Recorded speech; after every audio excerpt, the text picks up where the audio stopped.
repercuten en nuestras futuras generaciones, ¿sí? Entonces tenemos que tener mucho cuidado a la hora de tomar decisiones, ¿sí?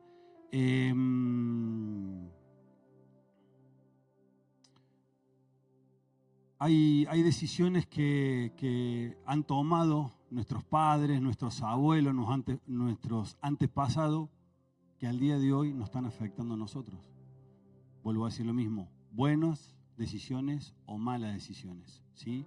Hay veces, algunos habrán escuchado lo que es la palabra iniquidad, y hay veces que nuestros padres han tomado malas decisiones y hoy nosotros estamos pagando las consecuencias de esas malas decisiones. Eso es iniquidad, eso es una maldición que venimos arrastrando. Pero también hay padres que han tomado muy buenas decisiones y hoy nosotros estamos siendo beneficiados de esas buenas decisiones que han tomado. ¿Saben cuántas decisiones el ser humano toma por día? Estimado, ¿no? Entre 33.000 y 35.000 decisiones por día tomamos. Es una barbaridad. ¿Por qué uno dice, tantas decisiones tomamos? Sí, porque suena el despertador y ¿qué hago? Me levanto y me quedo en la cama. Cuando me levanto, ¿qué hago? Me voy a lavar los dientes y voy a preparar el mate. Estamos permanentemente tomando decisiones. ¿Qué hago? Me pongo esta ropa, me pongo lo otro. ¿Qué hago? Me voy en el auto, me voy en la bicicleta, me voy caminando. O sea, estamos permanentemente tomando decisiones. Y algunas decisiones no pasa nada si tomamos una mala decisión, nos equivocamos. Pero muchas de las decisiones que tomamos en el día sí trae consecuencias, buenas o malas, ¿sí? Entonces, por eso que es importante siempre, cada día, pedirle la guía al Espíritu Santo para que nos enseñe a tomar buenas decisiones, ¿sí? Por eso es importante siempre levantarse cada mañana. Anoche escuchaba al profeta Joel dando una de las palabras, uno de los talleres, que él había leído un libro que se llamaba Buenos días, Espíritu Santo. Y cómo iniciaba la persona esta, que cada mañana que él se levantaba decía, buen día, Espíritu Santo. Le daba los buenos días al Espíritu Santo, ¿sí? ¿Para qué? Para que el Espíritu Santo empiece a acompañarte en todo momento, ¿sí? Entonces, es lo primero que tenemos que hacer cuando nos despertamos, es decirle al Espíritu Santo, buen día, Espíritu Santo. Y empezás el día con Él. Y empezás a trabajar con Él y empezás a preguntarle y que te ayude a tomar las mejores decisiones, ¿sí? Decisiones a veces en lo que voy a decir, cómo lo voy a decir.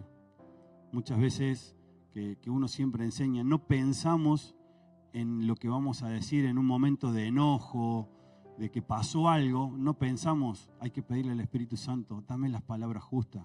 Si veo que estoy enojado por algo, Espíritu Santo, dame las palabras justas o no es el momento y quiero ir y meditar y orar para después venir más tranquilo y poder hablar con esa persona o para enfrentar ese problema, ¿sí? ¿Por qué? Porque por ahí a veces en un enojo, sin pensar y tomando una mala decisión, termino diciendo cosas que termino dañando, lastimando, que ya después no lo puedo sanar, no puedo volver atrás, ¿sí? Pero bueno, no es el tema de hoy, de lo que yo quería hablar, el tema de toma de decisiones. ¿Por qué entré por este lado con el tema de toma de decisiones? Porque quiero hablar de tres personas, básicamente, y después el cuarto sería el grupo de discípulos que tuvo Jesús, que han tomado decisiones ellos y que han repercutido a lo largo de la historia, ¿sí? Entonces quiero que veamos en cada una de esas personas las decisiones que han ido tomando, que hubo decisiones buenas, hubo decisiones malas, pero hubo otra cosa también, que tomaron que nació en su corazón el hacer algo que Dios no le había pedido. Y que alegró tanto el corazón de Dios que no quedó otra más que bendecirlos, ¿sí? Entonces, eso es básicamente lo que hoy el tema que quiero hablar. Hoy nosotros tenemos un manual. Hoy nosotros tenemos la palabra de Dios en un libro. Bueno, hoy está también en los celulares, ¿sí? Pero hoy tenemos nosotros las herramientas para poder consultarle, ¿sí? Existe un manual en donde todo, cuando yo empecé la iglesia me decían, todo está en la Biblia. Yo decía, todo, sí, todo está en la Biblia. Entonces, para tomar las mejores decisiones, lo mejor que hay es recurrir al manual que tenemos, a la guía que tenemos. Por eso siempre uno le dice, amados, hay que orar todos los días, hay que buscar la presencia de Dios todos los días y hay que leer y escudriñar la palabra de Dios. No es simplemente aprendérsela de memoria, sino es una guía. Entonces a veces no sé qué decisión tomar, recurro a la palabra de Dios. ¿Esto que voy a hacer está bien o está mal? Recurro a la palabra de Dios. Veo en la palabra de Dios si esa decisión que estoy tomando es la correcta o no. ¿Sí? Fíjense lo que dice 2 Timoteo 3, 16 al 17. En la NTV se los voy a leer. 2 Timoteo 3. Toda la Escritura es inspirada por Dios y es útil para enseñarnos, no para enseñar, para enseñarnos lo que es verdad y para hacernos ver lo que está mal en nuestra vida. Nos corrige cuando estamos equivocados y nos enseña a hacer lo correcto. La Biblia, la palabra de Dios, no es para el otro, es para mí. Yo tengo que empezar a leer y siempre ponerme en el lugar diciendo, ¿qué estoy haciendo mal? ¿Qué es lo que Dios me está hablando que estoy haciendo mal? ¿Qué errores son los que yo estoy cometiendo con la porción de la palabra que yo estoy leyendo? Puede que a lo mejor algún día, si estás en una intimidad correcta con el Señor te diga, esta palabra dásela a Víctor. Entonces vos vas con esa palabra y se la llevas a Víctor. ¿Sí? Pero la palabra es para cada uno de nosotros. ¿Sí? Para enseñarnos a nosotros. 17. Dios la usa para preparar y capacitar a su pueblo para que haga toda buena obra. Entonces la palabra de Dios a nosotros nos capacita para hacer toda buena obra. ¿Sí? Entonces si cada uno de nosotros entendiéramos lo importante que es orar, que es escudriñar la palabra y ser lleno del Espíritu Santo, el mundo sería totalmente diferente. Y nuestra vida sería totalmente diferente. Aquellos que están pasando luchas, que no entienden por qué me pasa esto, porque no estás recurriendo a la palabra de Dios y estás tomando decisiones rápido a lo que se te cruce, sin consultar, sin meditar, sin preguntarle a Dios. Amén. Pero en la antigüedad no existía la Biblia. Antiguamente, en el Antiguo Testamento, si uno empieza a leer, no existía la Biblia. No estaba la Biblia. Entonces vos decís, ¿y cómo los primeros hacían o tomaban las decisiones? Porque tenían una comunión, porque tenían una intimidad con el Señor. Entonces antes no existía la Biblia. Ahí era doblar rodilla y entrar en la intimidad de Dios y preguntarle al Padre, y el Padre nos empezaba a hablar. En algunos casos hablaba directamente. El caso de Moisés con la zarza, el caso de Abraham, el Padre hablaba directamente, pero después empezó a usar profetas. Entonces Dios les daba respuesta a los reyes a través de profetas, pero el Señor les hablaba directamente. Ahí no teníamos nosotros la Biblia como la tenemos hoy. Hoy nosotros corremos con una ventaja pero abismal. El pastor Pedro, para los que no lo conocen, el pastor que era de Arroyito, que fue el iniciador del tabernáculo, él sabía contar que en la guerra en Ucrania era perseguida la iglesia. Y había reuniones, pero no podían hacer reuniones en cualquier lado. Las reuniones que había eran en sótanos, que no se enterara nadie. Entonces, ¿cómo anunciaban la reunión para la semana que viene? Era el Espíritu Santo que le decían a dónde se iban a reunir. O sea, que era la única manera, era entrar en intimidad, era entrar en oración, y el Espíritu Santo les revelaba a cada uno dónde se iban a reunir, y ahí se reunían y ahí empezaban a adorar y a alabar a Dios. Y se compartía la palabra. Pero no existía ninguna placa donde te decían tal día, tal hora. ¿Sí? Y tampoco le decían a otro, porque podía haber algún infiltrado, ¿sí?, que estaba en la reunión Y entonces si decían dónde se iba a hacer la próxima reunión, caían los militares y terminaban matando y asesinando directamente a todos. Entonces ahí había una intimidad y ahí había una revelación del Espíritu Santo, ¿sí? Pero en la antigüedad no existía eso, no existía el tema de la Biblia. Solamente era la comunión y la intimidad con Dios. Y una de las personas que quiero hablar esta noche, que les quiero contar y decirle para que vean el tema, por eso yo el título le había puesto Obediencia y Fe, o no me acuerdo si era Fe y Obediencia, no me acuerdo cómo lo puso el pastor. Bueno, dije el pastor, póngalo como usted quiera. ¿Cómo es? Uno de las personas que quiero hablarle fue Abraham. Abraham lo conocemos como el padre de la fe, ¿sí? Y una de las cosas que Abraham se empezó a mover fue cuando el Señor lo llamó y le dijo, vete de tu tierra y tu parentela. Pero le dijo, no le dijo, vete de tu tierra y tu parentela y andate a tal lado. Le dijo, a la tierra que te mostraré. Primero tenía que salir.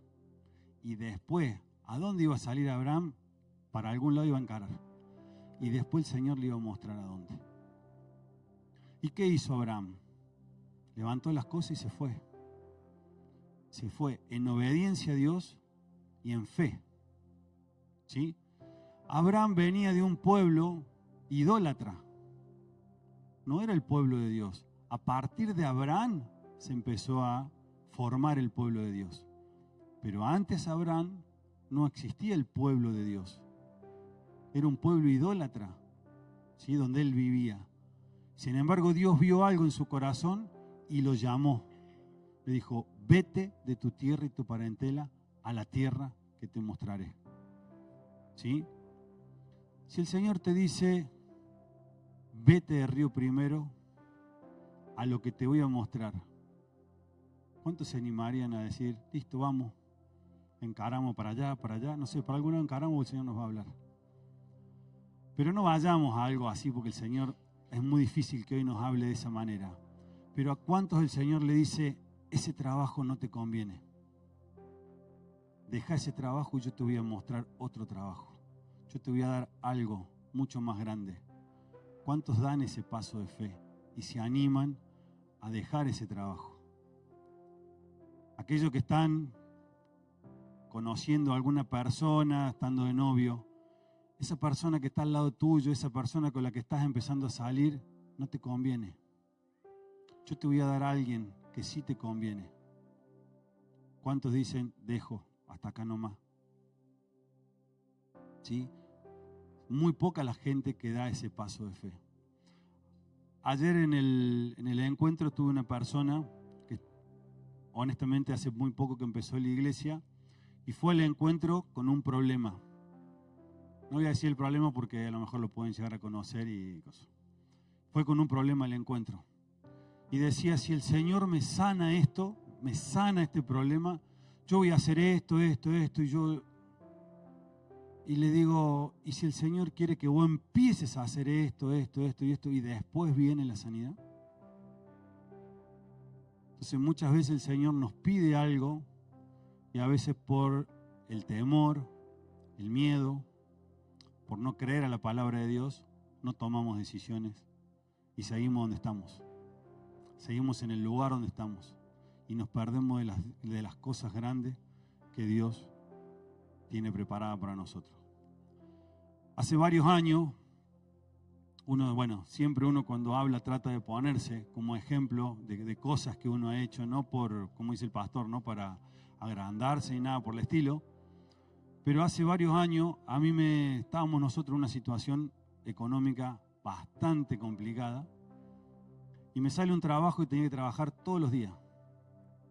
Y yo fui, me presenté y le dije, no, yo no voy a trabajar los domingos. ¿Por qué no va a trabajar los domingos? Me dice el de recursos humanos. No, le digo, porque el domingo es el día para la familia y es el día que yo quiero disfrutar en mi casa.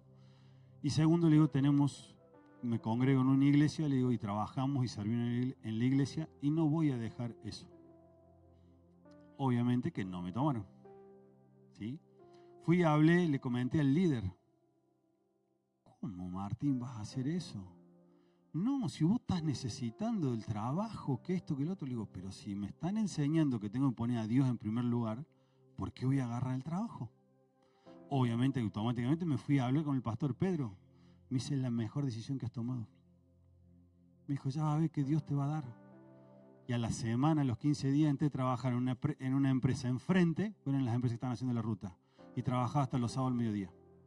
Y ganaba creo que lo mismo, un poco más. Entonces, es dar ese paso de fe.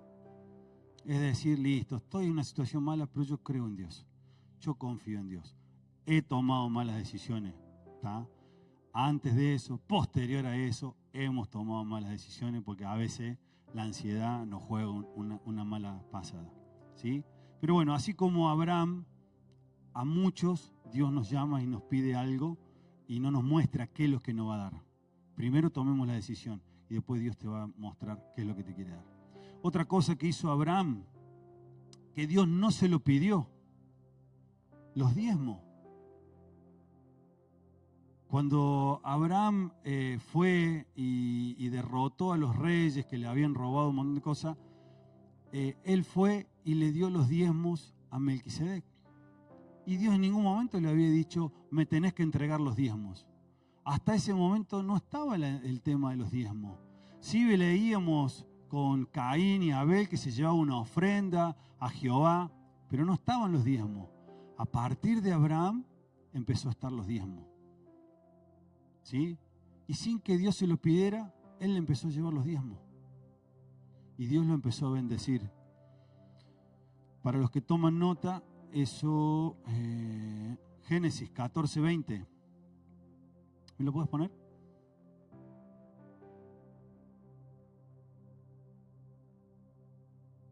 Génesis 14:20.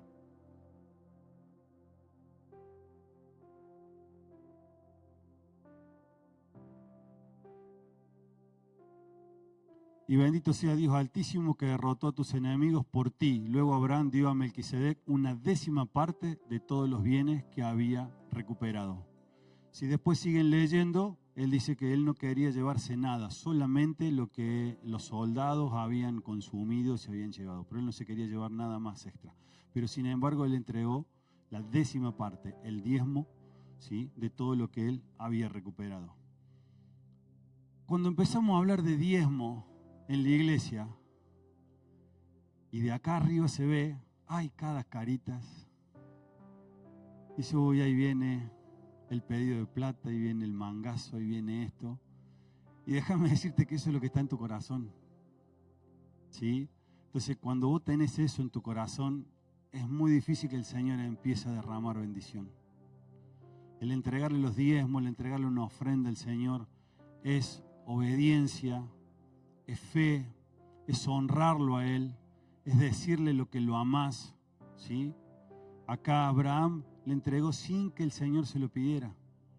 Es más, nosotros tendríamos que, cada vez que se pone el alfolí, tendríamos que levantarnos sin que nadie nos enseñe ni nos diga nada. Ya tenemos que venir y traer la ofrenda y traer los diezmos, ¿sí? Sin embargo, uno enseña y uno habla para que la gente pueda entender por qué son los diezmos, ¿sí? En mucha gente se levanta el pensamiento, oh, esto es para el pastor, esto es para que los pastores lo usen. No, amado, los gastos que hay en la iglesia, alquiler, luz, ayuda a otras personas, ¿sí? Hay un montón de cosas y todo eso sale de la honra que sube. La honra que vos traes es lo que siempre enseña el pastor o enseñamos, sube como olor fragante a la presencia de Dios. El dinero físico queda acá para poder administrar y para poder tener todo, porque el aire acondicionado gasta. ¿Quién tiene aire acondicionado en la casa? Los que lo usaban. ¿Cuánto vino de luz? Los otros meses que hizo calor. Bueno, acá venimos a la iglesia y queremos tener el aire acondicionado, que esté fresco, y la luz hay que pagarla, la luz no la regalan. ¿Sí? Entonces, cuando se hable de diezmo, cuando se ponga un alfolí o algo, no esté pensando, honra al Señor, honra al Señor, el Señor te va a dar mucho más de lo que vos estás poniendo cuando hay un corazón así, sin que te lo pidan, ¿sí? Cuando tenemos ese tipo de corazón. Otra cosa que hizo Abraham, así salimos un poco del tema de los diezmos. Abraham y el sacrificio de su hijo. El Señor le prometió que le iba a dar algo, que le iba a dar descendencia, que iba a tener un hijo con una mujer que era él grande, viejo, y la mujer que era estéril. Y lo tuvo, se lo dio. El hijo de la promesa llegó. Pero ¿qué pasó? Al tiempo le dijo, dame tu hijo. Y Abraham, en obediencia y en fe, subió al monte a sacrificar a su hijo. Cuando vos le pedís algo al Señor y el Señor te lo da, si el Señor después viene y te lo pide, ¿se lo devolvemos? Estoy orando por un auto, quiero un auto, Señor, quiero un auto. Y pasa a lo mejor 2 o 3 años, el Señor te da el auto, te dio todas las herramientas para que tenga el auto. Y después de un tiempo viene el Señor y te dice, ¿me das el auto de vuelta? Porque lo necesito para usar para tal cosa. Y ahí entra el egoísmo. No, el auto es mío. No, no te lo doy. ¿Sí? Entonces muchas veces el Señor prueba esos corazones. Eso, el sacrificio de su hijo está en Génesis 22, 1 al 19. No lo vamos a leer. Ya muchos, si no, los que toman nota, lo pueden leer tranquilo en la casa. Pero el Señor le pidió su hijo. ¿Qué pasa si el Señor te pide? ¿Qué pasa si el Señor dice, no tengo trabajo? Y estoy orando por un trabajo, necesito un trabajo. Y el Señor te da el trabajo ese. Y vos empezás a trabajar y automáticamente cuando empezás a trabajar te dice, el primer sueldo dámelo.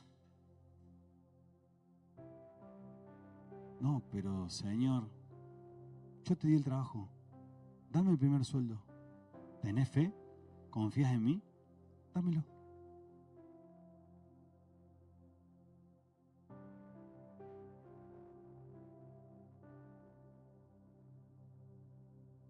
A veces el Señor nos pide cosas. Nos pide cosas que nos dio, porque sabemos que todo lo que tenemos viene de parte de Dios, ¿sí? Nada es nuestro. Entonces muchas veces el Señor nos pide cosas y bueno, ahí está en nuestro corazón Él, ¿se las doy o no se las doy? ¿Sí? Otra persona que ha hecho algo que realmente, yo siempre digo, le voló la cabeza a Dios. Y ese sí lo vamos a leer. Segunda de Samuel 7, del 1 al 11. Lo vamos a leer rápido. Segunda de Samuel 7, del 1 al 11.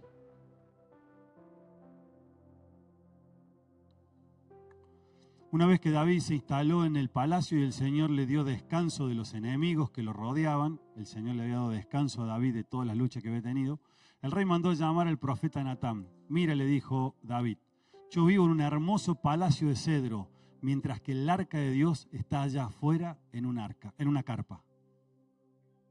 Natán le respondió al rey, adelante, haz todo lo que tienes pensado porque el Señor está contigo. Pero esa misma noche el Señor le dijo a Natán, ve y dile a mi siervo David, esto ha declarado el Señor, ¿acaso eres tú el que me debe construir una casa en la que yo viva? Desde el día en que saqué a los israelitas de Egipto hasta hoy, nunca he vivido en una casa. Siempre fui de un lugar a otro con una carpa y un tabernáculo como mi morada. Sin embargo, donde quiera que fui con los israelitas, ni una sola vez me quejé ante los jefes de las tribus de Israel, los pastores de mi pueblo Israel.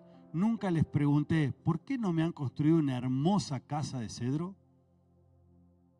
Ahora ve y dile a mi siervo David, esto ha declarado el Señor de los ejércitos celestiales. Te saqué de cuidar ovejas en los pastos y te elegí para que fueras el líder de mi pueblo Israel. He estado contigo donde quieras que has ido y destruí a todos tus enemigos frente a tus propios ojos. Ahora haré que tu nombre sea tan famoso como el de los grandes que han vivido en la tierra. Le daré una patria a mi pueblo Israel y lo estableceré en un lugar seguro donde nunca serán molestados. Las naciones malvadas no los oprimirán como lo hicieron en el pasado. Y el 11, cuando designé jueces para que gobernaran a mi pueblo Israel, y te daré descanso de todos tus enemigos. Además, el Señor declara que construirá una casa para ti, una dinastía de reyes. El Señor no le había pedido una casa. El Señor dice, he estado con un montón de gente y nadie se le ocurrió hacerme una casa. Siempre he vivido en una carpa, en tiendas. Y a vos se te ocurrió hacerme una casa. Y el Señor no le quedó otra más que bendecirlo. ¿Sí? ¿Cuántos han visto a lo mejor algo en este lugar que le está haciendo falta para hermosear el lugar, para hermosear la casa de Dios? ¿A cuántos le ha nacido de su corazón decir, che, podríamos hacer tal cosa para que la casa quede mucho más linda de lo que está hoy? A lo mejor el Señor no te lo pidió, pero nace en tu corazón. Y vení, te sentás, pastores, me gustaría que hiciéramos tal cosa. Yo me voy a encargar de ver, de conseguir los materiales. Yo me voy a encargar de hacer esto. Yo me voy a encargar de hacer lo otro. Y te puedo asegurar que el Señor te va a bendecir de tal manera. Pero eso tiene que nacer en nuestro corazón. A veces lo único que hacemos es esperamos que hagan, que hagan, que hagan. Cuando tenemos una reunión de algo, que viene alguien, un invitado, perdonen, ¿no? Pero tenemos que estar pidiendo por favor para que nos den una mano para poder trabajar. Tiene que nacer de nosotros. ¿Qué vamos a hacer para cuando entre la gente diga, wow? ¿Cuántos fueron ayer a Rollito? ¿Cómo estaba allá toda la preparación? Yo vi un par de fotos, no fui yo, pero todos los que fueron, o sea, todo lo que yo vi en fotos estaba espectacular. Entonces, cuando viene alguien invitado acá a una reunión de hombres o una reunión de mujeres o algo, o venga un pastor invitado, tenemos un aniversario, pero tiene que saltar un montón de gente, che, acá estoy, ¿qué vamos a hacer? Trabajemos para hermosear este lugar. Las puertas están abiertas para el que quiera trabajar, ¿sí? Lamentablemente son siempre los mismos los que están trabajando, ¿sí? Pero las puertas están abiertas para cualquiera que quiera trabajar. No esperes que venga el pastor o la pastora y te diga, che, ¿me podés dar una mano? Porque si no decimos, sí, está bien, vamos. Porque muchos lo hacen así. Sí, está bien, vamos. Y vienen a trabajar sin ganas y te das cuenta. Te das cuenta en las actitudes, te das cuenta en cómo trabaja. Y de esa manera no glorificamos a Dios. Entonces, tenemos que aprender, ¿sí?, a que nazca en nuestro corazón el poder hacer algo para Dios, sin que a lo mejor Dios te lo pida, sin que el pastor te lo pida o la pastora te lo pida. Che, vi esto, se me ocurrió esto. ¿Podemos hacer esto otro? A lo sumo, ¿qué puede llegar a pasar? No, mirá, ya lo hicimos. Yo tiré un montón de ideas al pastor. Le dije, pastor, me gustaría hacer esto. Ya lo hicimos, Martín, ya se hizo. No funcionó, no anduvo. Eso lleva mucha plata, eso lleva esto, lleva lo otro. Bueno, listo, pero bueno, la idea fue, estuvo y está ahí latente, que en algún momento a lo mejor algo se puede hacer, ¿sí? Entonces, están todos invitados para poder tirar ideas y poder hacer algo siempre cuando venga alguien invitado o simplemente para hermosear algo.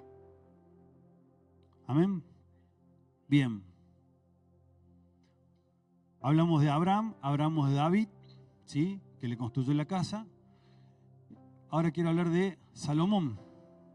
¿Qué le pidió Salomón? ¿Qué le dijo el Señor a Salomón?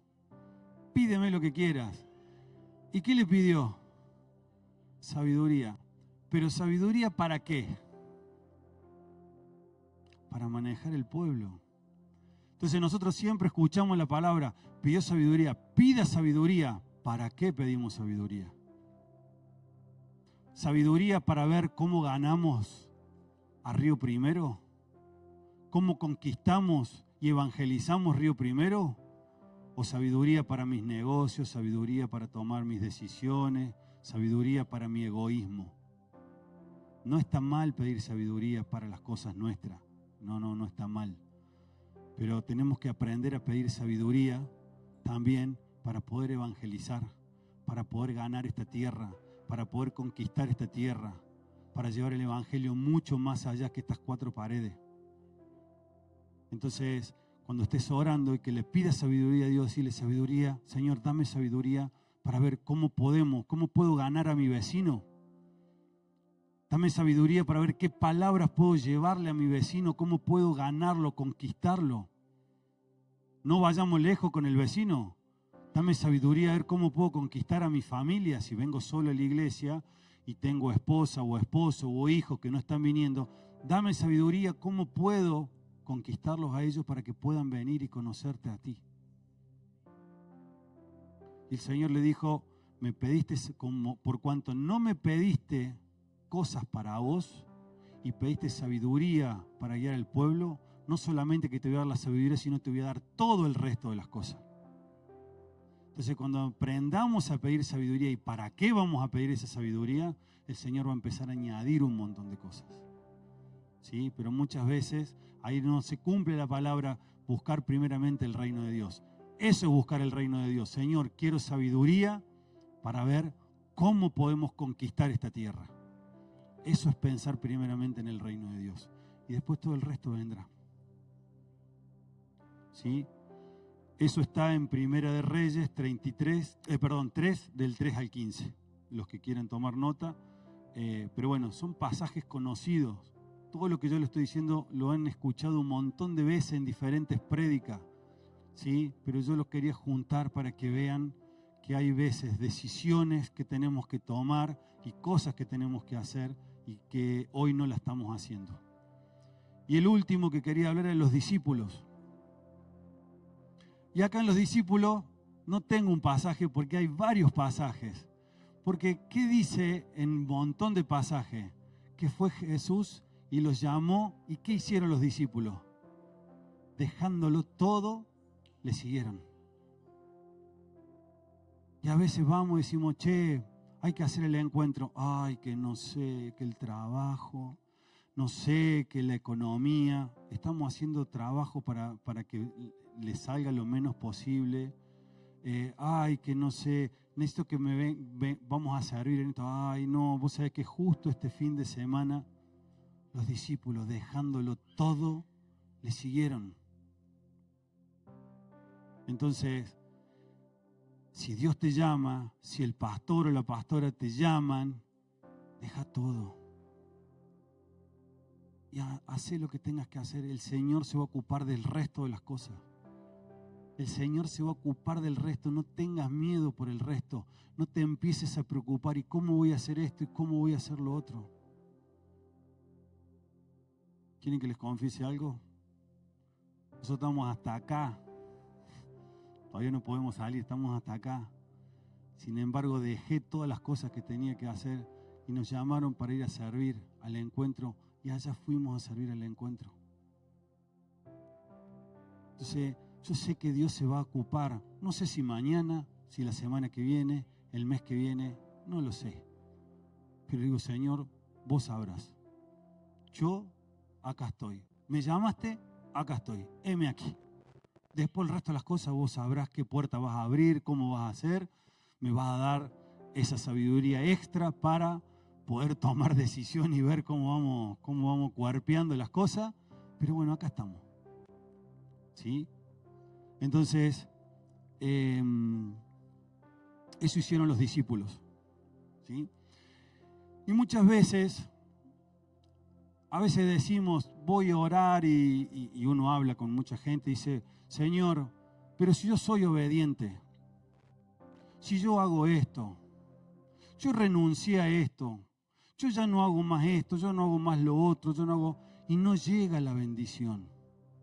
¿Sí? Y le empezamos en cierta manera como a reclamarle al Señor. Y hay un pasaje, Lucas 17:10, ¿me lo puedes poner? Que no sé en la NTV, honestamente no sé cómo dice en la NTV, si no lo pasamos a la Reina Valera. Lucas 17:10. Así también vosotros cuando hayáis hecho todo lo que se ha sido ordenado, decís, siervos inútiles somos, pues lo que debíamos hacer hicimos. Lo que teníamos que hacer, lo hicimos. No pretendamos más. No pretendamos más. El Señor no te va a dar mucho más si hicimos lo que teníamos que hacer. Dejé de decir malas palabras, ya no digo malas palabras, dejé de hacer esto, ya no maltrato a mi esposa. Siervo inútil somos, porque estamos haciendo lo que el Señor nos dijo que hiciéramos, que está escrito en la palabra. ¿Sí? Pero hay algo más que sí el Señor puede empezar a bendecirte. Mateo 5, 41, 42. Mateo 5, 41, 42.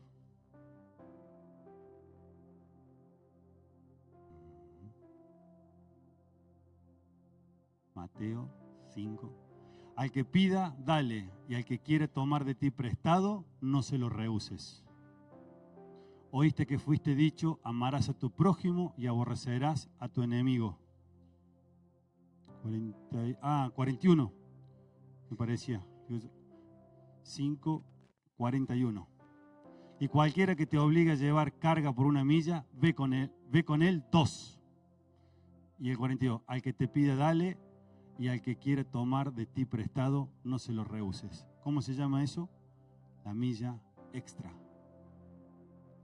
Queremos recibir algo extra de Dios, tenemos que dar la milla extra, amado. Tenemos que hacer algo más de lo que el Señor nos pide. Tiene que nacer de nuestro corazón, hacer algo más de lo que el Señor te pide cada día, de lo que el pastor te pide cada día. ¿Sí? Entonces, no queda otra. O sea, vamos a recibir la bendición de Dios, vamos a recibir cobertura, el Señor te va a sanar, el Señor va a hacer un montón de cosas, ¿sí? Siendo obediente, teniendo fe. Pero cuando damos un paso más, cuando tenemos esa milla extra, el Señor no le queda otra más que bendecirte mucho más que darte mucho más de lo que vos esperabas. Yo voy a dar esto, ojo, de acuerdo a la actitud de mi corazón. Yo voy a hacer esta milla extra para que el Señor me dé. No, no es así. Pero si yo doy la milla extra sin esperar nada a cambio, el Señor conoce tu corazón. Y si vos estabas esperando 10, te puedo asegurar que el Señor te va a dar, no 20, te va a dar 30, 50. ¿Sí? Si hay una actitud buena en nuestro corazón. Pero tiene que haber eso, amados.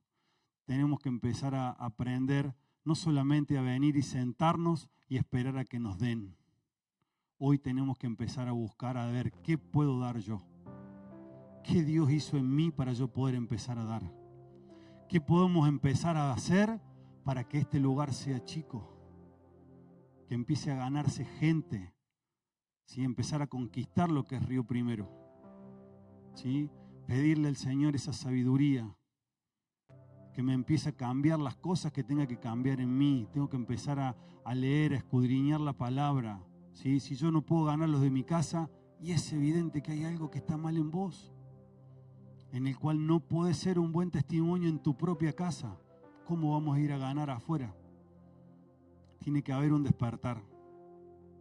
¿Sí? Tiene que romperse algo. ¿Sí? Tenemos que empezar a cambiar con esa mentalidad. Hay un llamado para un arroyito, porque digo arroyito porque siempre surge algo que viene alguien invitado a arroyito. Y pasa siempre que estar llamando, vas, venís, sí, no, me subo, me bajo. No, sí, estoy y dejo todo lo que tenga que hacer. No quiere decir que no pueda llegar a pasar algo, porque en último momento puede surgir. A mí la otra vuelta, cuando fue la reunión Unidos, el año pasado, 2 horas antes de salir me llaman que la habían internado a mi mamá en Córdoba, así que le dije a mi señora, me voy a Córdoba. Tuvimos que reacomodar enseguida. Puede llegar a pasar, no digo que no, ¿sí? Pero muchas veces está la gente, sí, voy, no, me bajo, no, sí, voy de nuevo. ¿Sí? Perdone que le diga algo también, que también ha pasado y lo he visto. El horario es a las 2:30, es a las 2:30. No es a las 3 menos 10, a las 3, a las 3:10, a las 3:15. No, hay gente que llega y hay que respetar a esa gente que llegó a horario. ¿Sí? Entonces, todo eso habla de un orden y todo eso habla de la prioridad que yo tengo con Dios. Si me dijeron a las 2:30, Señor, yo voy a estar a las 2:20, yo voy a estar un rato antes. Y si necesitan una mano por algo, ahí voy a estar yo. No sé, Alejandra, ¿qué necesitas? ¿Te puedo dar una mano en algo? Sí, ¿sabes qué? Ayúdame, cobrale a tal. Listo, dale, voy. Ahí estoy, siempre ofreciéndome para lo que se necesite. Siempre ofreciéndome para lo que se necesite. Hay mucho trabajo afuera para ganar gente, para conquistar gente. Amén. ¿Cuántos están dispuestos? No levante la mano, porque yo siempre digo, no levante la mano porque no quiero que le mienta a Dios. Pero en su corazón diga, yo estoy dispuesto. O sea, la pregunta es, ¿cuántos están dispuestos? Pero no levanten la mano ni me digan amén. Simplemente en su corazón diga, Señor, yo estoy dispuesto. Yo quiero empezar a cambiar. A partir de hoy quiero empezar a cambiar. Quiero pararme firme y quiero empezar a ver lo que otros no ven para poder ser el primero y poder venir y decir, che, vamos a hacer esto, vamos a hacer esto otro. Amén. Te invito a que te puedas poner sobre tus pies, que puedas empezar a analizar cada una de las cosas, cada una de los personajes que estuvimos viendo. Si el Señor en algún momento te llamó, te dijo, eso no te conviene, déjalo. Si lo dejaste, si no lo dejaste, ¿por qué? Si te da temor, ¿qué decisiones has tomado? Decirle, Señor, a partir de hoy quiero tomar decisiones diferentes. Quiero empezar a buscarte a ti. Quiero ponerte a ti en primer lugar en cada decisión que tome. Cada vez que tú me llames, Señor, quiero estar ahí y decirte, heme aquí, Señor, y dejo todo lo que tengo que hacer y ordeno todo lo que tenga que ordenar para poder ir y hacer lo que tú me pediste, Señor. Yo sé y estoy convencido que aquellos que realmente empiecen a decir, Señor, aquí estoy con un corazón dispuesto, el Señor los va a empezar a bendecir. El Señor va a empezar a reinar en tu corazón, te va a empezar a traer paz, van a empezar a ordenarse un montón de cosas que hoy a lo mejor las tenés desordenadas y no sabes cómo ordenarlas. El Señor va a empezar a ordenar.